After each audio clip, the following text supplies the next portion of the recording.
of our customers ask how to choose a Terran lathe. Let's make it simple. Number 1. Check the CNC controller. Our standard CNC controller is from Taiwan Syntax, and you can also have the Siemens or Fanuc as optional. Number 2. Check the spindle. Our machine adopts the spindle unit and Swiss SKF bearing. Number 3. Check the rails. We are using Japanese THK certified roller guide rails with cages and accuracy class P. Number 4. Check the screw.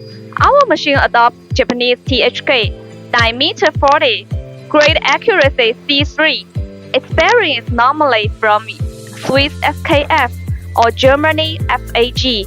Number 5. Check the power Terran. We are using hydraulic servo Terran with wide body and large tooth disc, which has fast tool change and high rigidity. Finally, the after-sales service is critical. We will set up all the parameters and provide you the electronic manual. The lead time is very fast, generally around 20 to 30 days, and the warranty time is 1 year. So guys, have we got it?